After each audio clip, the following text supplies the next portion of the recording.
The roads of colonial India were long, winding, and dangerous. By day, the sun baked the earth until dust clung to every traveler's throat. By night, the jungles stirred, jackals cried, shadows deepened, and every rustle in the brush carried the weight of dread. These roads were lifelines between towns and cities, but for many who set out upon them, they would also become graves. Among the dangers, bandits, wild animals, sickness, there was one terror whispered of more than all the rest. A word that carried fear even when spoken softly, Thuggee. The Thuggee were not simple robbers. They were something darker, more organized, more ritualistic. To the British colonial officers who tried to understand them, they were a riddle, a secret fraternity of highway assassins, bound not by greed alone but by faith. Faith in the goddess Kali, goddess of destruction. The Thuggee believed they served her by strangling travelers. The victims' deaths were sacrifices, bloodless offerings, carried out with a sacred weapon, the rummel, a simple cloth, often knotted, used to crush the windpipe in silence. To the thugs, killing was not crime. It was worship. And among them rose a man whose name would be whispered across India, Behram. Behram was born into a world where the Thuggee were already thriving. Bands of them moved along the trade routes, blending in with caravans, earning trust as fellow travelers before betraying it. From a young age, Behram learned their rituals, how to smile while planning betrayal, how to eat at the same fire as a man you'd strangle hours later, how to see murder not a sin, but a service. He was not loud, nor particularly imposing, but he was meticulous. Cold. Patient. Qualities that made him rise quickly. And over decades, he would become one of the most prolific killers in human history. It is said Behram personally strangled with his own hands at least 125 men.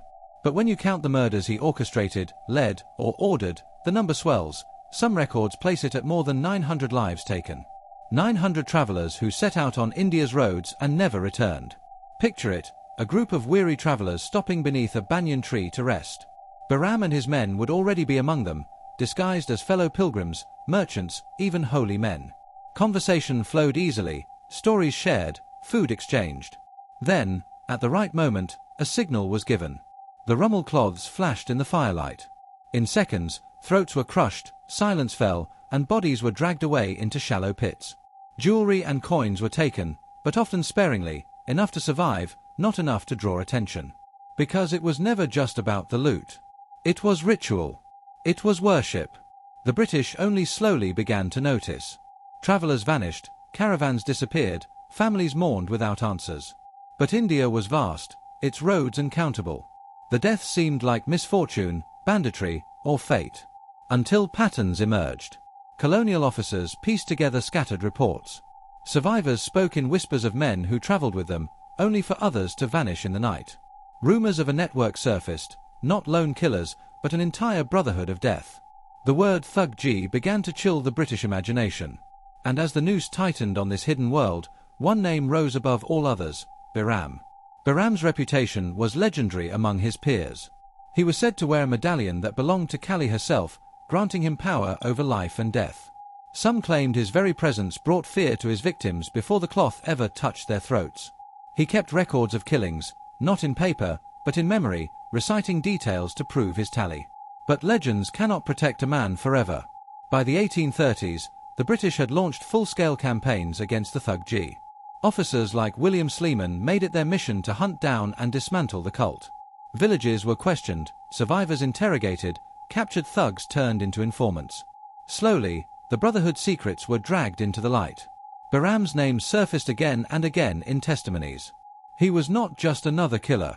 He was a leader, a teacher, a master of the rummel. When he was finally caught, he did not roar or resist. He was calm, almost detached, as though he had always known the goddess would eventually abandon him. Under questioning, he confessed, and his words chilled even hardened officers. He admitted to participating in the murders of hundreds, perhaps more than 900. His tone was not of guilt, but of fact. This was his life's work. This was his devotion. The trial was swift. Evidence was overwhelming, the testimonies damning. Behram was sentenced to death. In 1840, the man who had haunted India's roads for decades was hanged. And yet, his shadow lingered. The British campaign wiped out much of the Thuggee cult, but the name lived on, burned into memory. For travelers of the 19th century, the thought of sharing a campfire with strangers would never be innocent again. Behram's story is not just about one man. It is about the danger of belief twisted into violence, of trust betrayed in the most intimate way, by someone who shares your food, your fire, your road. And the moral: evil rarely wears a mask. Sometimes, it smiles, speaks kindly, and waits until you are most vulnerable. Behram and the Thuggee thrived because they understood trust, and they weaponized it. Perhaps the life hack here, if one can be drawn from so much darkness, is simple. Be cautious about those who earn your trust too quickly. Whether on a lonely road in colonial India or in our modern digital world, predators still exist. They may not carry Rummel cloths, but they still study trust, still exploit kindness. Behram is long gone. But the lesson remains: vigilance is not fear. It is survival.